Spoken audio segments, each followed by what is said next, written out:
Bismillahirrahmanirrahim. Assalamualaikum warahmatullahi wabarakatuh. Yang sama kita muliakan dan kita hormati para alim ulama, para kiai, para kesepuhan yang selalu kita harapkan doa serta keberkahannya. Ya insyaallah mudah-mudahan Allah panjangkan umur, sehat walafiat, diberkahkan kehidupannya fid dini wa dunya wal akhirah, dan insyaallah kehadiran beliau di tempat ini penyebab turunnya rahmah, taufik dan hidayah dari Allah Subhanahu wa taala. Amin ya rabbal alamin. Salam ta'zim kami pula sampaikan kepada guru kita semua, Al-Ustaz Ahmad Tauhid, mata anallah bituli hayati syarif. Semoga Allah panjangkan umur beliau, sehat walafiat, diberkahkan kehidupannya fid dini wa dunya wal akhirah, dan insyaallah berkah daripada ilmu yang telah disampaikan kepada beliau Allah terangkan hati dengan diberikan kekekalan iman sampai ajal menjemput kita. Amin ya rabbal. Salam ta'zim kami pula sampaikan kepada keluarga besar Bapak Suwandi. Ya, insyaallah mudah-mudahan Allah panjangkan umur, sehat walafiat, diberkahkan kehidupannya fid dini wa dunya wal akhirah, dan insyaallah Allah jadikan keluarga yang sakinah, mawaddah warahmah, dan diberikan keturunan yang saleh salihah. Amin ya rabbal alamin. Hadirin wal hadirat rahimakumullah. Hamdan li rabbin hasana bi Muhammadin wa anqadhana min dhulmati jahli wad dayajiri ila nuril islami wa ilmin wa hikmatin wa imanin wa yumnin wa khairil awamiri. Alhamdulillah, alhamdulillah ala ni'matil islam wal iman wa kafa biha min ni'mah. Alhamdulillahilladzi hadana bi abdihil mukhtari man da'ana ilaih bil idzni wa kad nadana labbaika ya man dallana wa hadana. Shalla alaika Allahu bari'uka alladzi bika ya musyaffa'u khassana wa habana ma'alikal adhari ma'dini sirrikal asma' fahum sufunun najati himana. Labbaik ya Rasulullah, labbaik ya Nurullah, labbaik ya Habibullah. Asyhadu an la ilaha illallah wahdahu la syarikalah wa asyhadu anna sayyidana Muhammadan abduhu wa rasuluh la nabiyya ba'dah. Allahumma fasalli wa sallim wa karrim wa azim ala sayyidina wa habibina wa syafi'ina wa qurrata a'yunina wa nuril qulubina wa maulana Muhammadin sallallahu alaihi wasallam wa ala alihi wa ashabihi wa azwaji wa dhurriyyati wa ahli baiti ila yaumiddin. Ibadallah, usikum wa nafsi bittaqwallah faqad fadzal muttaqun. Qala Allah ta'ala fil Qur'anil Karim, a'udzu billahi minasyaitonir rajim. Bismillahirrahmanirrahim. Ya ayyuhalladzina amanu ittaqullaha haqqa tuqatih wa la tamutunna illa wa antum muslimun. Wa qala aidan laqad ja'akum rasulun min anfusikum azizun 'alaihi ma 'anittum harisun 'alaikum bil mu'minina raufur rahim. Wa qala ta'ala innallaha wa malaikatahu yusalluna 'alan nabi ya ayyuhalladzina amanu sallu 'alaihi wa sallimu taslima. Subhanaka la ilma lana illa ma 'allamtana innaka antal alimul hakim. Rabbi ishrah li sadri wa yassir li amri wa hlul 'uqdatan min lisani yafqahu qawli. Rabbi zidna ilma warzuqna fahma walhamdulillahi rabbil alamin. Pertama-tama limpahan puji serta syukur Kita panjatkan kehadirat Allah Subhanahu wa taala yang Maha Agung, yang Maha Luhur, yang Maha Bijaksana, yang alhamdulillah di malam yang penuh keberkahan ini dan tian al-fajr yakin tidak ada manusia yang saat ini yang paling mulia namanya yang disebut oleh yang Maha Mulia, yang disampaikan oleh para malaikat yang mulia, disampaikan kepada Allah Subhanahu wa taala, dan insyaallah kita tidak keluar dari majlis ini melainkan Allah hancurkan segala dosa-dosa kita. Allah ganti dengan pahala yang berlimpah. Allah kabulkan segala hajat dunia maupun akhirat. Doa yang selama ini kita minta maupun yang lupa kita minta semua diijabah oleh Allah Subhanahu wa taala. Amin ya rabbal alamin. Salawat beserta salam terlimpah curah keharibaan Nabi besar Muhammad sallallahu alaihi wasallam beserta keluarga, sahabat hingga umatnya sampai yaumil qiyamah. Amin ya rabbal alamin. Hadirin wal hadirat rahimakumullah. Di malam ini sama-sama kita berkumpul untuk pertama kali dengan keyakinan mengharap keridhaan dari Allah Subhanahu wa taala. Dan yang kedua, mengharap mendapatkan syafaat Nabi Muhammad sallallahu alaihi wasallam dengan segala bentuk cara, dengan segala bentuk aktivitas yang insya Allah di malam ini mendapatkan pandangan rahmah dari Allah Subhanahu wa taala. Pandangan kasih sayang Allah diberikan kepada hamba yang khusus. Maka dari itu yang hadir di dalam majlis ini semua dikhususkan oleh Allah, digiring oleh Allah, diberikan hidayah oleh Allah, diringankan langkah kakinya oleh Allah untuk menuju majlis yang insya Allah dimuliakan dan diberkahi oleh Allah Subhanahu wa taala. Kenapa? Karena kita manusia yang dipilih oleh Allah untuk diampuni dosanya oleh Allah Subhanahu wa taala. Banyak hadis yang menyatakan tidaklah seorang hamba, Nabi SAW mengatakan tidaklah seorang hamba keluar dari majlis melainkan dosanya telah dihapus oleh Allah Subhanahu wa taala. Maka dari itu saya yakin dan hakul yakin malam ini dosa kita diganti dengan pahala yang berlimpah di hadapan Allah Subhanahu wa taala. Berkah keridhaan dari Allah. Tadi di awal saya mengatakan di dalam satu firman Allah, ya ayyuhalladzina amanu ittaqullah, panggilan kasih sayang bagi hamba Allah yang diberikan prasangka baik dari Allah agar semua hamba mendapatkan keimanan yang mulia di sisi Allah. Kalau boleh ditanya, saya mau tanya, kita kenal nggak sama Allah? Kita tahu nggak Allah? Seberapa dekat hubungan kita dengan Allah? Tapi saya nggak perlu jawabannya, cukup dijawab di dalam hati. Seseorang yang dekat kepada Allah, hidupnya pasti tenang. Mau PSBB, mau lockdown, tenang hidupnya. Mau ada duit, nggak punya duit, tenang hidupnya. Kenapa? Karena dia yakin Allah selalu memantau aktivitas seorang hamba, dari segala bentuk kesulitan akan dimudahkan oleh Allah. Setiap ujian itu kan ada pengangkatan derajat di sisi Allah.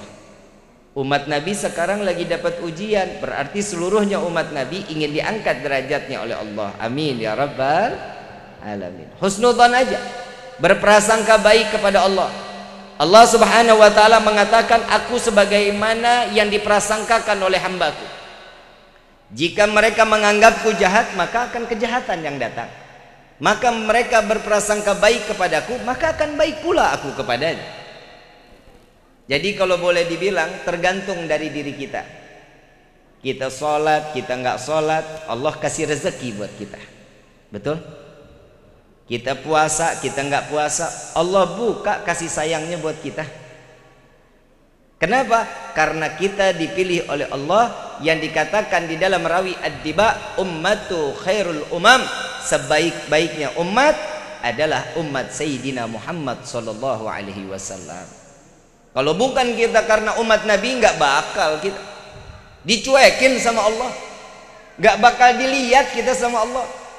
Kebayang kalau sholat aja isinya cuman yang wajib, tidak ada sunnah di dalamnya, demi Allah sholat kita nggak akan diterima oleh Allah.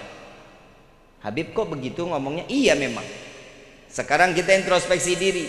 Begitu kita kan janji sama Allah, inna salati wa nusuki wa mahyaya lillahi rabbil. Saat itu sudah keluar dari lisan kita, saat kita membaca Al-Fatihah, pikiran sama hati kita ketemu sama Allah apa enggak? Enggak usah dijawab, dalam hati aja. Malu kalau dijawab mah. Saat kita ruku, itu yang diingat perendahan diri kita di hadapan Allah, atau sesuatu yang kita lihat di hadapan, di bawah, yang ada di bawah kita? Nggak usah dijawab, cukup di dalam hatinya aja. Pikiran sama hati nggak pernah satu fokus kepada Allah. Di dalam kitab Miftahul Jannah, sholat itu ada 3: syariat, hakikat, makrifat. Yang selama ini saya pribadi untuk menjalankan sholat, saya yakin saya cuma sampai di syariat dan di hakikat. Syariat apa? Saat Allahu Akbar, ada panggilan Allah mengajak kita untuk sujud kepada Allah. Saat kita salat, itu kewajiban setiap umat Islam untuk melaksanakan ibadah salat 5 waktu. Hakikatnya kalau kita lihat tetangga kita kebuka pintu, dia lagi salat Allahu Akbar, ini dalam gerakannya, itu kita ngelihat hakikatnya lagi ngapain itu orang? Salat pastinya. Tapi makrifat itu adanya di sini, di hati dan di pikiran. Bagaimana tuh Beb sampai makrifat? Nah itu saya juga masih cari gimana caranya biar khusyuk. Mau khusyuk bagaimana? Nabi SAW mengatakan, jika kalian ingin sholat dalam keadaan khusyuk, ingat, seandainya itu sholat terakhir di dalam kehidupan kita, pasti akan dapat khusyuknya. Kita kan jarang dapat khusyuk. Begitu Allahu Akbar, dompet ketinggalan, kita ingat. Kompor belum dimatiin, kita tahu.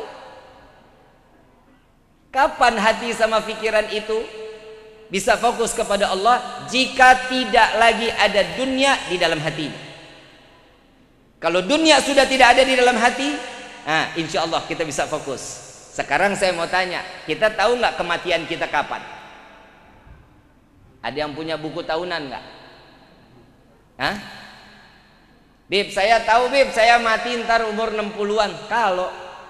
Kalau pulang dari sini modar, mau dikata apa kita? Gak ada yang bakal tahu kematian itu datang kapan, gak bakal tahu. Mau yang bayi mati, yang di dalam kandungan, yang tua, apalagi. Kalau yang tua, makanya paling sering main ke masjid itu kan nenek-nenek sama aki-aki. Betul nggak? Kenapa? Tahu umurnya udah expired. Tahu expired? Kadaluarsa. Umur 50 udah kenceng tuh main ke masjid. Kenapa? Takut matinya dalam keadaan sia-sia. Makanya di masjid itu yang megang kunci masjid sama musolah rata-rata aki-aki, nggak ada yang namanya anak muda, nggak ada. Kenapa? Anak muda 3:30 dia tidur. Dari mulai malam sampai 3:30 begadang, main catur, main gaple. Betul nggak? Sia-sia nggak umurnya? Sia-sia. Kapan umur itu bisa manfaat? Ingat, hati-hati. Hembusan nafas kita akan menjadi saksi di yaumil qiyamah. Hati-hati. Jangan dikira kita ini anteng-anteng. Di dalam kitab Ihya Ulumuddin, setiap hembusan nafas akan bersaksi di hadapan Allah. Di mana dia dihirup, di mana dia dikeluarkan, maka dia akan berhadapan langsung dengan Allah. Banyaknya kita bermaksiat kepada Allah, maka nafas ini akan mengatakan, ya Allah, aku digunakan, aku dipakai untuk bermaksiat di hadapanmu ya Allah. Jika seseorang dipakai oksigennya setiap hari untuk beribadah kepada Allah atau berbuat baik, maka dia akan yang menyelamatkan kita pula. Ibu bapak yang dirahmati Allah subhanahu wa ta'ala, ibadah kita seberapa besar sih? Udah kayak Bilal bin Rabah sudah? Sudah kayak Bilal bin Rabah sudah belum? Bib, kalau itu sahabat Nabi terlalu ketinggian, ya udah kita turun lagi. Ibadah kita udah kayak Uwais Al-Qarni bukan? Udah belum? Belum. Baik, kita mundur lagi ke bawah lagi. Kita ibadahnya udah kayak Sunan Gunung Jati belum? Belum. Turun lagi. Kita ibadahnya udah kayak yang ngarang-ngarang rawi belum? Syariful Anam, Al-Ahzab, Barzanji, Ad-Diba, Adyaul Lami, Samtud Durar. Udah kayak begitu belum ibadahnya? Belum. Jadi kita ibadahnya kayak siapa ya? Turun lagi. Kita udah belum ibadahnya seperti kakek kita? Dekat dong sama kita kan, dekat ya. Ke kakek. Udah belum? Tapi saya bingung tiap kali doa minta masuk surga. Betul? Mintanya kan bisa masuk surga kan? Tapi ibadah kita nggak seberapa, tapi kita minta masuk surga. Pantas apa enggak? Masuk neraka mau? Hidup jangan pelin-pelan, kenapa? Surga nggak pantas, neraka nggak mau. Terus maunya di mana? Di tengah-tengah. Nggak nikmat. Di sirat itu bahaya, goyang dikit nyemplung kita ke jahanam. Tahu Abu Nawas? Tahu Abu Nawas? Bapak pernah dengar Abu Nawas ya? Kalau kita punya teman akalnya banyak, kita bilang nih otaknya otak Abu Nawas nih orangnya. Betul? Abu Nawas itu wali min auliyaillah, seorang yang mendapatkan ilham langsung dari Allah. Saking cerdasnya, setiap permasalahan pasti ada jalan keluarnya. Kalau kita, kalau ada masalah larinya kemana? Hah? Pegadaian. Tahu pegadaian? Mengatasi masalah tanpa masalah. Abu Nawas setiap hari, nah apal nggak doanya Abu Nawas? Ila sulil firdausi a'la wala wa naril jahimi fahabli tawbatan wa ghafir dhunubi fa innaka ghafirun dambir azimi. Abu Nawas ini pekerjaannya setiap hari ibadah sama Allah. Baina maghrib wa isya, dari maghrib sampai isya nggak lepas baca kulhu 15.000 kali. Setiap salat 1 rakaat hatam Al-Quran. Doanya Abu Nawas, ya Allah, hamba sadar hamba tidak pantas masuk ke dalam surga, tapi sungguh ya Rabb, hamba tidak mau masuk ke dalam nerakanya Allah. Maka itu ya Allah, terima taubat hamba, ampuni dosa hamba. Jika engkau tidak mengampuni, sungguh kami menjadi hamba yang rugi. Doanya Abu Nawas sadar diri, sampai di judulnya dikatakan ini doa, judulnya doa merayu Allah. Kita mau gimana ngerayu Allah, kenal aja enggak? Bapak cinta enggak sama ibu, Pak? Pak, cinta enggak sama ibu? Waktu bapak pengantin baru ada rayuan enggak? Ada rayuannya enggak? Ibu-ibu ada enggak ngerayu bapak? Ada. Kalau lagi punya duit.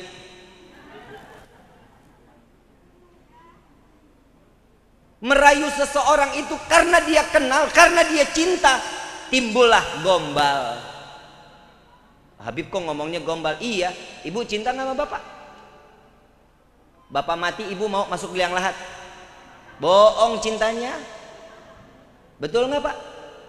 Bapak mati, ibu nggak mau temenin bapak di liang lahat. Sama juga, ibu juga begitu. Ibu mati, bapak nggak mau nemenin ibu di liang lahat. Kenapa? Mendingan ganti status. Cinta manusia sama manusia dikit bedanya, cinta sama benci dikit bedanya. Nabi mengatakan, jangan terlalu cinta dengan seseorang hamba, maka engkau suatu saat akan pasti membencinya. Jangan terlalu membenci, suatu saat engkau pasti akan mencintainya. Kenapa? Beda cinta sama benci itu tipis. Bedanya satu helai rambut. Tapi cintanya Allah gak ada batasannya. Saya mau tanya sekarang, tolong dijawab. Ini hari kita sholat 5 waktu udah sempurna apa belum? Belum. Setiap hari dikasih rezeki nggak? Nggak mungkin kita nggak sholat, oksigen ditutup sama Allah sampai subuh yang akan datang. Ada yang ditutup oksigennya? Dikasih nggak sama Allah? Rezeki itu oksigen, rezeki dari Allah. Datang ke tempat ini tahu-tahu dapat berkat, tahu nggak isinya apa? Semua masing-masing nggak ada yang tahu isinya. Ini rezeki dari Allah. Kita mau bejat, kita mau soleh, rezeki dikasih sama Allah. Allah murkanya ada, tapi ingat, murkanya Allah tidak seberapa besar rahmah atau kasih sayangnya Allah subhanahu wa ta'ala. Maka itu diutuslah Nabi Muhammad sallallahu alaihi wasallam. Untuk apa? Sebagai pemberi kasih sayang untuk seluruh alam, bukan hanya umat Nabi Muhammad sallallahu alaihi wasallam. Makanya peristiwa Maulid nih, wah kita gencar sekali. Untuk apa? Menimbulkan mahabbatun Nabi, mahabbatur Rasul, untuk cinta kepada Rasul sallallahu alaihi wasallam agar kita dicintai oleh Allah Subhanahu wa taala. Kita minta cinta kepada Nabi agar kita diperhatikan oleh Allah. Tidak mungkin kita punya tangga perhatian, kita perhatian sama tetangga, tuh tetangga cuek sama kita. Kira-kira cakar-cakaran enggak kita tuh sama tetangga? Pasti cakar-cakaran. Orang di mana-mana kan, kalau katanya orang mana nih, desa apa? Sarwadadi. Hidup itu harus ada take and give. Tahu take and give? Paham gak lu? Ada memberi, ada menerima. Kenapa? Kalau orang nerima mulu namanya celamitan. Orang memberi mulu sombong. Hidup itu ada memberi, ada menerima. Kalau orang memberi, nerimanya kagak ada, mau dikasih siapa? Nah sekarang kita ini kan hidup di dunia. Kata Nabi SAW di dalam hadis Arba'in di akhir, beliau mengatakan, ya hai Umar, kita ini sebagai musafir di dunia. Suatu saat kita akan kembali kepada tempat asal kita. Kita ini musafir di dunia, mau kayanya seapapun mati, gak akan dibawa kekayaannya. Mau semiskin apapun, karpet butut juga nggak bakal dibawa. Betul apa enggak? Yang dibawa apa? Amal. Nabi SAW mengatakan 3 jenazah yang akan dibawa saat dia berpergian sampai ke liang lahat. Yang pertama, hartanya ikut. Yang kedua apa? Keluarganya ikut. Yang ketiga, amal. Yang 2 kembali, kata Nabi, 1 yang tinggal. Ibu bapak kebayang nggak kalau kita di liang lahat, hidup sendirian, mau bajunya kita biasa pakai sutra, gelang sampai tangan susah diangkat. Bapak saking kayanya pakai sepatu dari emas, cincin gede-gede banget. Ibu kondangan pakai kalung 5 kilo, jalan sampai bongkok. Semuanya dibawa nggak ke liang lahat tuh? Ada yang bawa? Kali Bib, ntar di dalam ada yang ngundang? Enggak. Kebayang yang dipakai cuman kain tipis yang dinamakan kain kafan. Minyak wangi nggak ada lagi, Chanel, LV, Hermes nggak ada. Minyak wanginya sama apa? Kamper sama kenanga. Betul nggak? Betul nggak? Ibu senang, bapak suka, nih tamannya luas banget. Bunga yang dibawa seberapa banyak nggak masuk juga ke liang lahat. Betul? Jadi hidup mau disombongin apanya? Apanya yang mau disombongin? Iblis, kenal iblis? Kenal iblis? Saudara-saudara. Apa sahabat karib? Iblis itu alim, pinter. Passwordnya ayat kursi. Tahu password? Kata kunci. Dia punya kunci untuk masuk ke dalam surga. Passwordnya itu ayat kursi. Allahu la ilaha illa wal hayyul qayyum la ta'khudhuhu sinatun wa la naum. Ini adalah passwordnya iblis masuk ke dalam surga. Iblis yang saat ini dikekalkan oleh Allah di neraka jahanam, dia tuh pernah masuk surga. Alim. Saking alimnya sampai Allah ditentang dengan kepintarannya. Iblis itu bukan menyekutukan Allah, bukan. Karena sombong. Wahai Rabbi, aku dibuat dari api sedangkan Adam dibuat dari tanah, maka jauh lebih mulia aku, lebih kuat aku dibanding Adam. Nentang Allah. Secara nggak langsung kita ini banyak yang nentang Allah. Sadar nggak sadar nentang sama Allah. Yang pertama, nggak punya beras, pusing. Betul nggak? Sedangkan rezeki di tangan Allah. Yang atur siapa? Bukan Pak Kubu, bukan. Kepala desa, bukan. Yang atur Allah. Rezeki sudah diatur. Ibu bapak tahu cacing, Kak? Cacing di dalam tanah, rezekinya diatur sama Allah. Satu riwayat Nabi Allah Sulaiman alaihissalatu wassalam, ambil satu semut, ditaruh di dalam toples.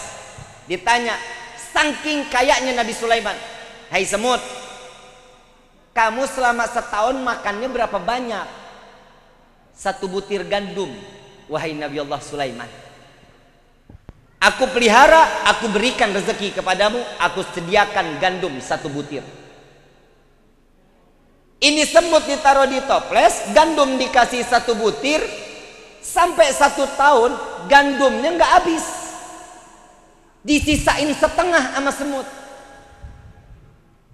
Nabi Sulaiman tanya, wahai semut, ini katanya 1 butir gandum setahun, tapi ini udah setahun kok masih ada setengah.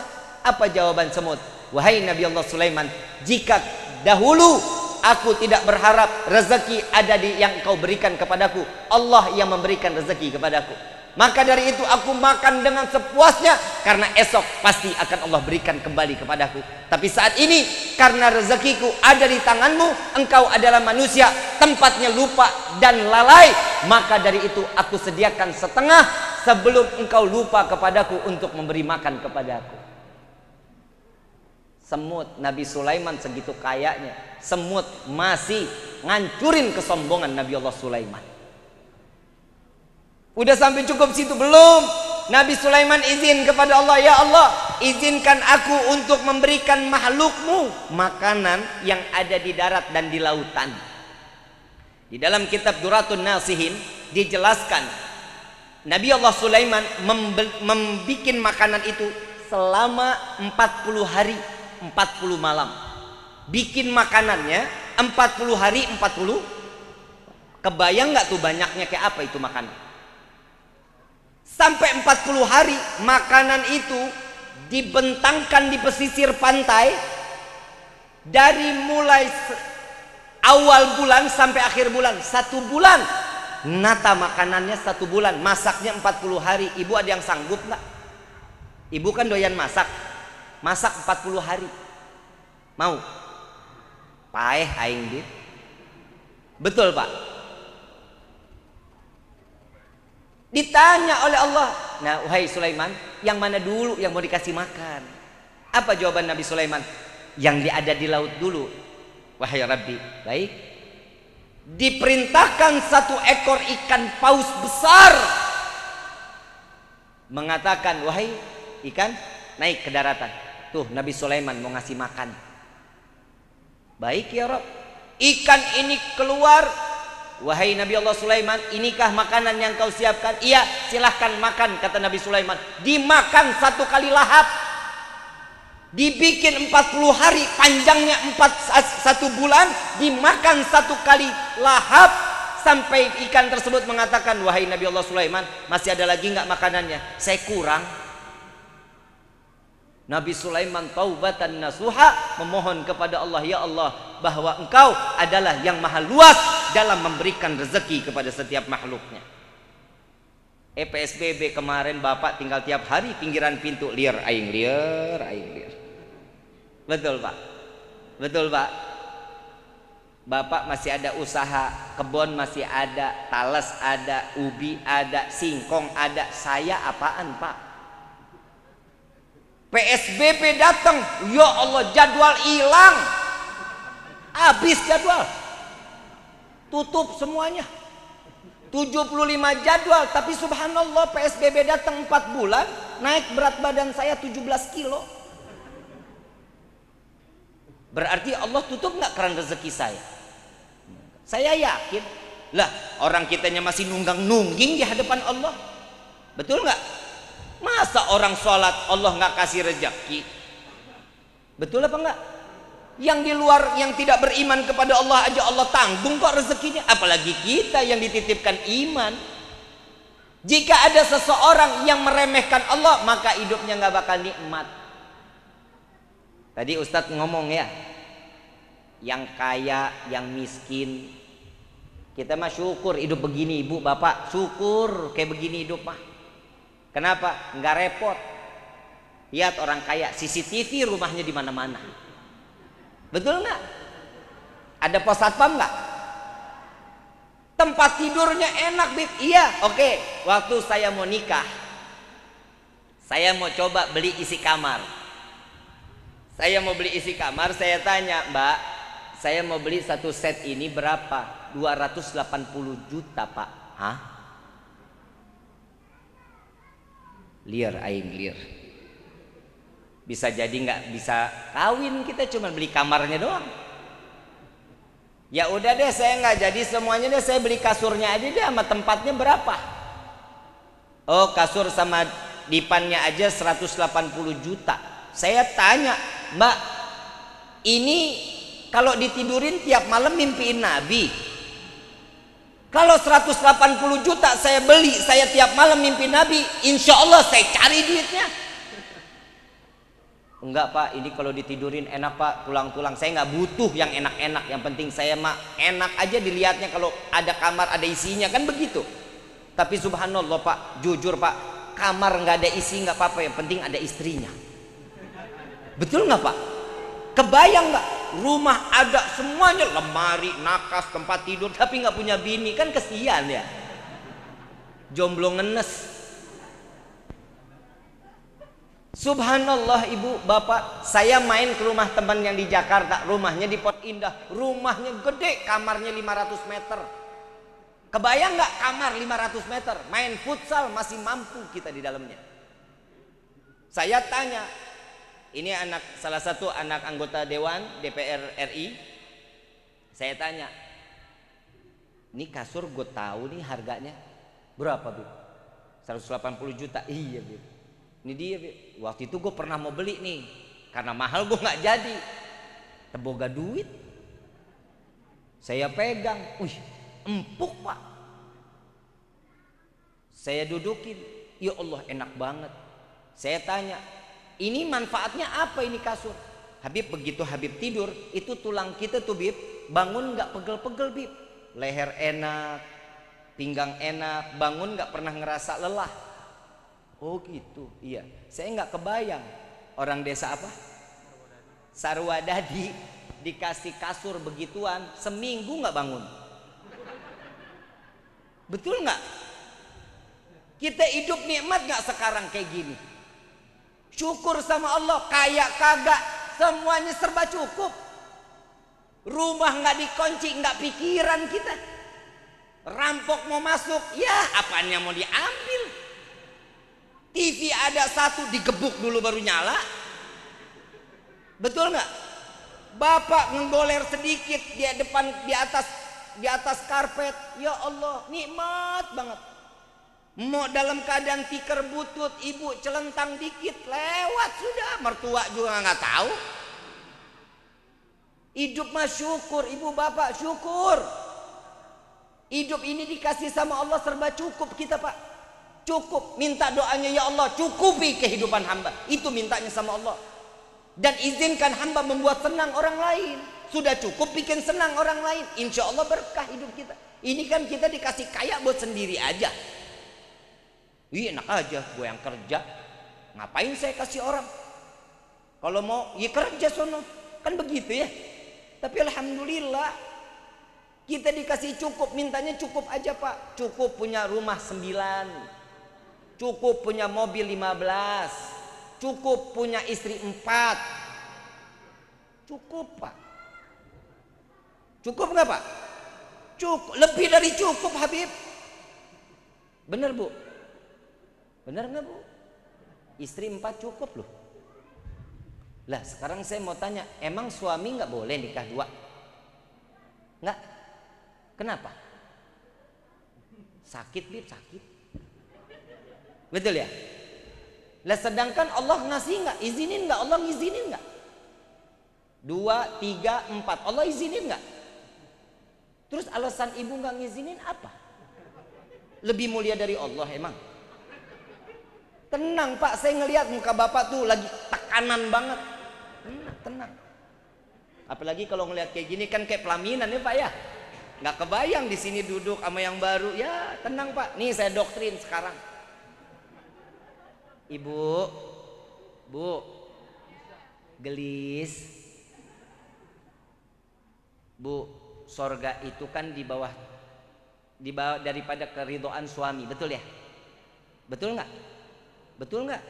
Mau cari ridho nggak? Mau cari ridho nggak? Suruh kawin lagi. Nah betul-betul, Bu, ridho banget suami pasti. Betul kan Pak? Bapak mukanya jangan ditegang-tegangin Pak. Tenang, insya Allah lemes hari ini. Insya Allah, tenang aja, tenang. Ibu, Bu, mau sorga nggak? Nurut deh apa kata suami.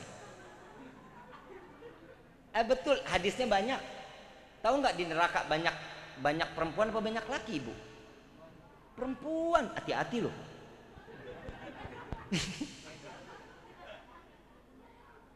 Neraka perempuan banyak, digebuk sama malaikat.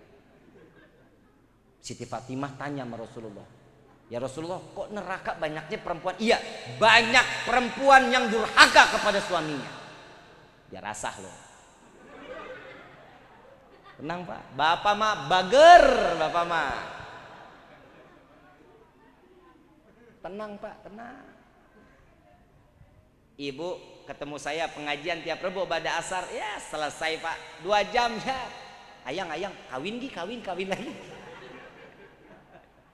Bu, Habib istrinya ada berapa? 1. Ya kalau gue mah cukup 1 juga Pak. Bener Pak. Saya jarak sama istri bedanya 13 tahun di bawah saya. Wah Habib pedofil, bodoh amat. Saya udah tua, istri saya masih sekel Pak. Dikasih duit nggak pernah minta Pak. Dikasih berapa aja ambil. Istri Bapak begitu nggak? Dikasih dikit cemberut. Dengar Bu, saya kalau pulang nih Bu, assalamualaikum, waalaikumsalam. Begitu dibuka, istri saya lagi tiduran tuh Bu di meja ruang tamu. Gak bakal masuk kamar sebelum saya pulang. Bukan dia takut, bukan. Tapi benar begitu ngehormatinnya seorang suami. Assalamualaikum, waalaikumsalam, dibukain. Udah pulang yang. Tuh, saya dipanggilnya sayang Bu. Seneng Pak dipanggil sayang sama istri lo Pak. Lah gimana nggak sayang orang modelnya begini? Betul nggak? Hidung mancung mata coklat. Ini wajah limited edition Pak. Nggak diciptain lagi, diciptainnya 1000 tahun sekali. Begitu sampai imamah saya diambil, sorban saya, jubah saya diambil, gamis diambil, ditaruh di lemari. Begitu pulang, begitu saya mau masuk, saya biasa masuk kamar mandi dulu. Saya nggak pernah langsung masuk kamar. Saya ke kamar mandi dulu, ambil wudhu, cuci muka, selesai udah. Itu istri saya keluar tuh bawa air panas tuh di baskom. Bukan buat diguyur, bukan. Lu ngarepin banget, ngarepin Habib diguyur nih katanya. Ditaruh tuh di bawah tuh. Kaki saya diangkat, ditaruh di dalam baskom. Air panas itu pakai garam dikit pak. Wah enak pak, masya Allah. Istri itu dicelupin, tangannya dipijitin kita. Ya Allah, ya nggak pernah lu kan? Ngaji doang kemana-mana. Istri nggak pernah pijitin suami. Ya kawin lagi. Pernah nggak begitu bu? Di boro-boro. Saya ngomongnya masih logat Betawi nggak apa-apa ya. 30 tahun sih saya di Jakarta. Selesai pijitin pak. Capek sayang, capek Wan. Berapa jadwal hari ini? Saya biasa satu hari itu kadang 4, kadang ada 6 jadwal. Kalau PSBB gini ya kadang malam doang. Pasaran turun pak. Beda sama Ustadz. Ustadz mah wah jam terbangnya luar biasa. Kadang aja di planet Mars. Ada 6 sayang. Oh iya, ya Allah capek banget ya. Iya. Amplop di mana? Tapi mas saya senang pak. Istri saya begitu senang. Orang ada kerjanya, istri lu kan enggak. Kerja kagak, duit mulu. Betul nggak? Gimana yang begini mau masuk surga? Bu, senyum sama suami. Senyumnya sama gue doang lu. Ngeliat gue senyum sama Habib. Sama suami bodoh amat. Nggak boleh begitu, dosa. Dosa, senyum. Nih mulai besok nih, ntar mau tidur nih. Ayang, I love you. Bunga loh bapak nggak jadi kawin loh. Bener nggak jadi kawin lagi. Bangun tidur begitu lagi. Morning ayang, ini ada kopi nih. Bisa nggak begitu? Bisa nggak? Susah Bib kayaknya Bib. Ya udah kalau ngomong nggak love, ayang, aku nih sayang banget sama kamu. Bisa nggak begitu? Berat Bib lidahnya. Jadi selama ini bapak dapat apaan omongan dari istri? Pak, duit buat belanja, gitu ya? Ih, saya mah gue sumpel kuping gue mah. Istri kalau minta duit doang sama suami gedek lu bu. Hatinya tercabik-cabik. Bu, ibu waktu dinikahin pakai mahar nggak? Mahar apa ngutang? Mahar kan? Tahu nggak arti mahar itu apa? Ibu tuh dibeli sama suami. Ibu tuh dibeli sama suami untuk apa? Jadi budak suaminya. Demi Allah, nggak percaya? Ayo sini, ayo kiai di sini sebutin mahar itu ngebeli perempuan bukan? Dibeli bukan? Untuk puasin suami bukan? Puasin suami, makanya daripada dia melacur mendingan nikah. Untuk apa? Istri itu tugasnya jadi budak suami. Ini bahasa kasarnya. Bahasa baiknya apa? Belahan jiwa. Tuh bahasa baiknya. Makanya ibu begitu dibeli, saya terima nikah dan kawinnya Fulana binti Fulan dengan mas kawin tersebut dibayar tunai. Saya mah apal pak, tapi nggak pernah nikah lagi saya tuh. Jadi sayang apalagi saya. Saat itu terjadi, ibu udah hak suami. Makanya ibu mau ditunggingin, mau digulingin, mau digelutin, mau dikecapin terserah. Suka-suka suami. Tugasnya istri apa? Udah cicing wae. Mau begini hayo, mau begitu hayo. Iya aja, yang penting di dalam koridor syariat. Jangan istrinya tuh dompetnya tebel tuh. Copet. Jangan, kalau itu perlu ditolak. Kenapa? Tidak di dalam syariat. Begitu juga suami, tegas di dalam rumah tangga, jangan ditindas. Jadi suami lemah amat. Sekarang akhir zaman banyak suami solehah. Benar-benar istri yang soleh.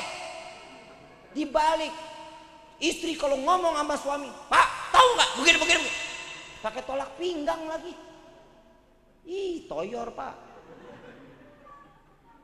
Istri saya mah galak. Kalau punya istri galak-galak, ya pesenin aja kandang. Masukin kandang tiap hari, pagi, siang, sore, malam, kasih makan cicing dalam kandang. Bu, lembut bahasanya dong sama suami. Melatot-melotot jangan. Ada yang begitu Pak? Ada nggak? Colok matanya. Ibu diciptain dari tulang rusuk kan ya? Tulang rusuk bagian kiri bawah. Bagian kiri berarti dekat sama pantat. Demi Allah bener-bener. Ngaji, makanya ngaji. Betul nggak Kiai? Betul. Tulang rusuk bagian kiri bawah dekat sama.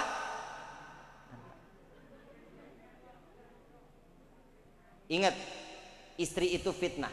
Pak, saya kasih tahu, istri itu fitnah. Kenapa? Tergantung bagaimana bapak ngedidik istri, begitu bapak bisa selamat di akhirat. Bapak nggak berhasil ngedidik istri, selesai hidup. Siksa dunia, siksa akhirat.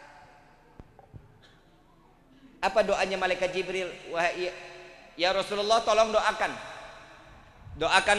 Doaku ini tolong diaminkan olehmu ya Rasulullah. Ini setelah Rasulullah turun dari mimbar waktu Idul Fitri. Salah satu doanya apa? Ya Allah, jangan kau terima amal ibadahnya seorang istri yang durhaka kepada suami. Rasulullah bilang apa? Amin.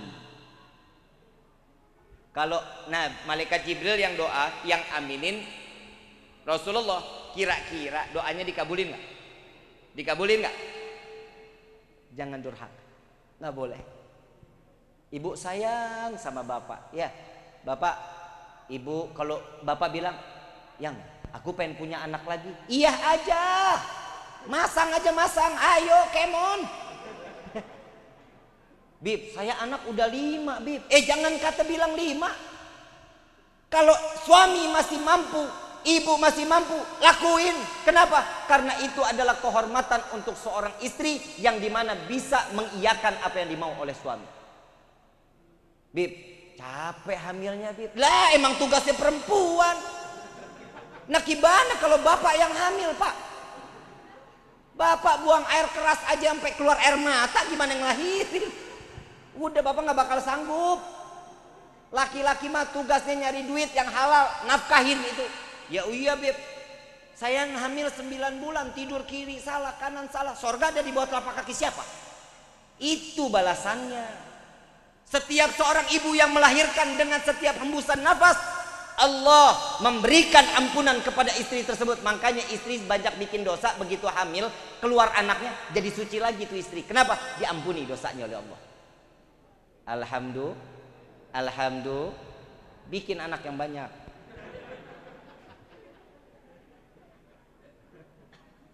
Saya kalau ngomong bisa 2 jam 3 jam Bu. Ini saya bisa ngomong terus, bisa selesai jam 2 ini. Mau? Terus? Nggak apa-apa? Sanggup? Nih gue mah enggak. Capek lu. Kalau emang mau nonton, nontonin aja di channel YouTube Habib Rifki. Like, subscribe, and share.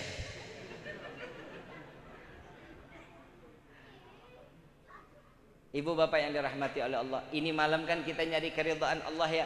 Keridhaan Allah itu macam-macam ibu bapak. Kalau yang belum nikah, ada keridhaannya Allah, ada sama orang tua. Keridhaannya orang yang udah nikah, seorang istri keridhaannya ada sama suami. Yang suami keridhaannya siapa? Sama orang tuanya.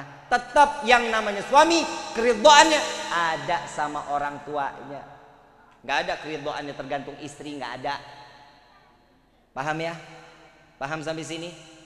Udah hidup jangan neko-neko, jangan macam-macam. Ini udah akhir zaman, udah zaman fitnah. Yang baik salah, yang maling jadi baik. Betul nggak? Yang maling duit bansos nggak diborgol. Betul? Yang ngadain kerumunan diborgol kan PA.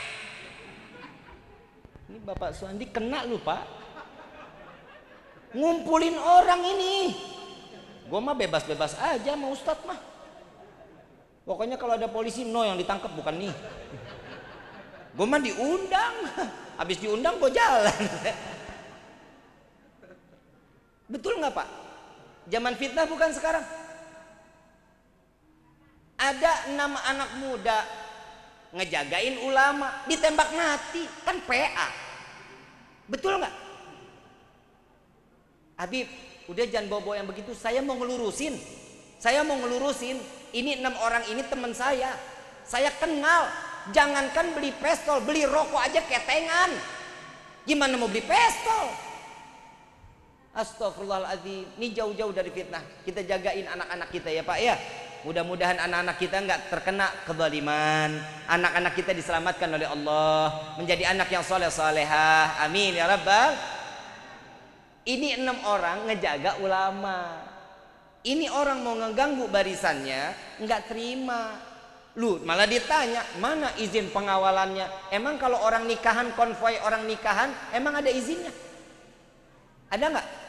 Besan sampai bebis-bis. Ada orang nyelip ke dalam barisan, diusir nggak? Diusir nggak? Diusir. Mau ngapain masuk ke situ?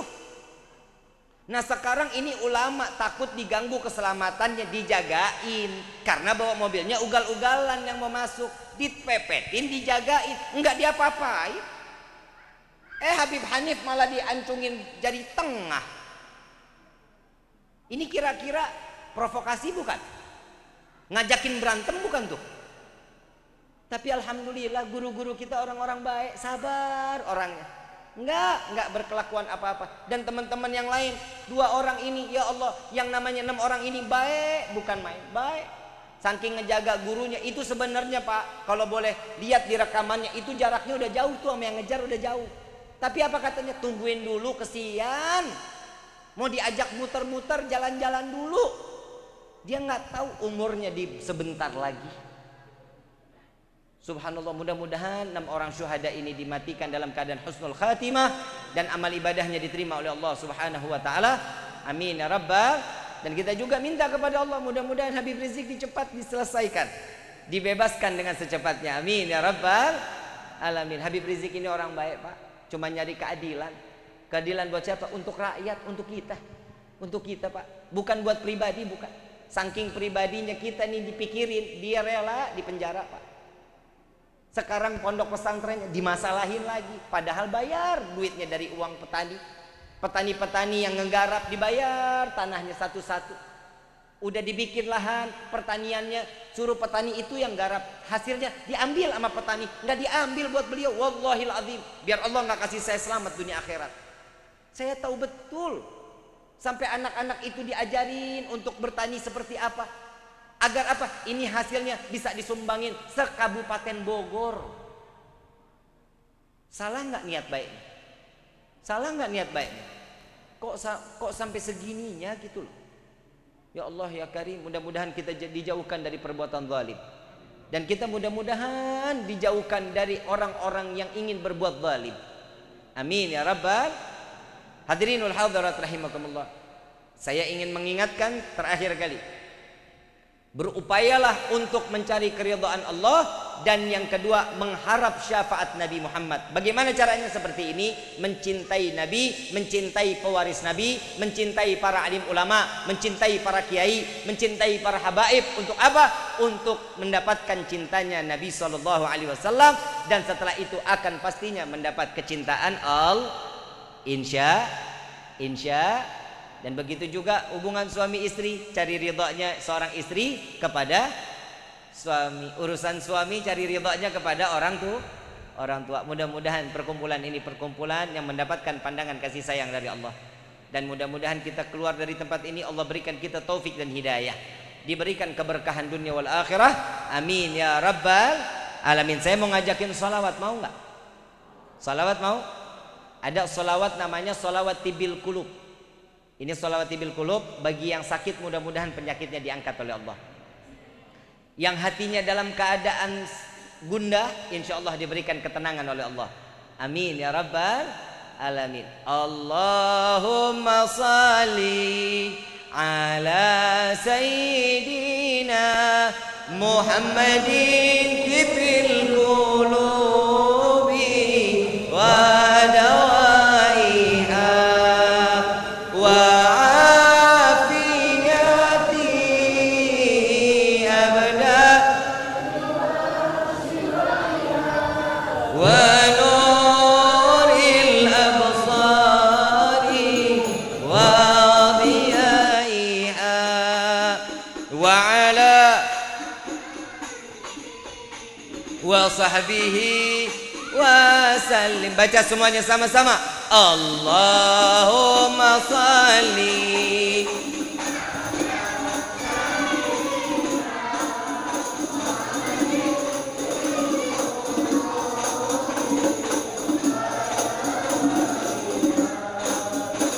wa afiyati abna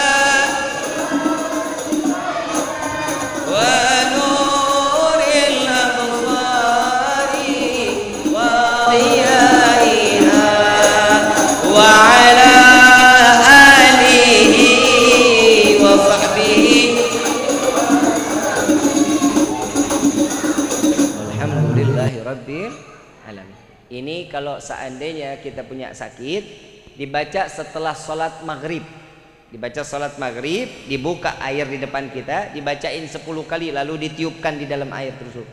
Insya Allah penyakitnya diangkat oleh Allah Subhanahu Wa Taala. Amin ya Rabbal. Dan yang kedua kita minta kepada Allah salawat asyil. Wa asyghilil zalimin bi zalimin. Hafal, hafal kita. Minta dan niatkan kepada Allah, mudah-mudahan kita dijauhkan daripada perbuatan zalim. Dan kita juga minta kepada Allah, mudah-mudahan para pemimpin-pemimpin negeri ini Allah jauhkan daripada perbuatan zalim kepada rakyatnya. Amin ya Rabbal. Dan jika juga para pemimpin negeri ini tetap berbuat zalim kepada rakyatnya, mudah-mudahan Allah hancurkan dan Allah binasakan. Amin ya Rabbal. Allahumma salli ala sayyidina Muhammad wa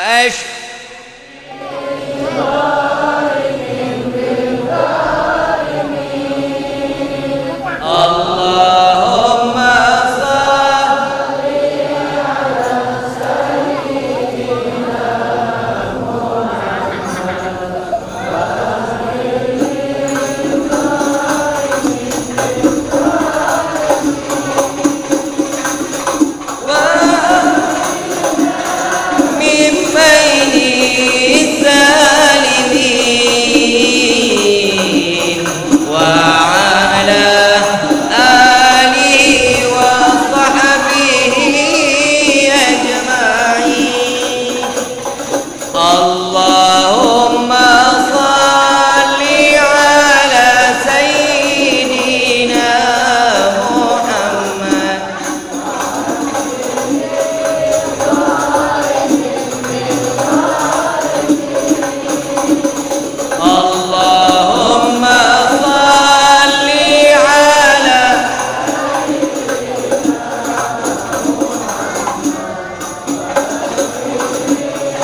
أجمعين وعلى آله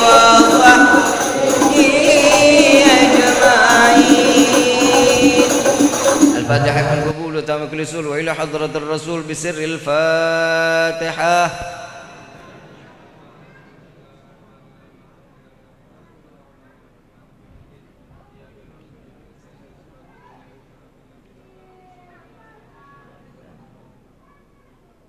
ربي فانفعنا ببركتهم واهدنا الحسنى بحرمتهم وعمتنا في طريقتهم والمعافاة من الفتن يا البألو الشفاعة يا البألو الشفاعة يا البألو الشفاعة كل قربة تنجلي بكل حل الولاية كل حاجة قدي كل حاجة قدي كل حاجة قدي درك أهل المدينة درك أهل المدينة درك أهل المدينة يا تريم أهلها يا تريم أهلها يا تريم أهلها واعف عنا يا كريم واعف عنا يا رحيم يا فارج الهام يا كاشف الغام يا من لأبده يغفر ويرحم دعوهم سبحانك اللهم تحيتم في السلام وآخر دعوانا عن الحمد لله rabbil. Kurang lebihnya mohon dibukakan pintu maaf yang seluas-luasnya. Wabillahi taufiq wal hidayah. Wassalamualaikum warahmatullahi wabarakatuh.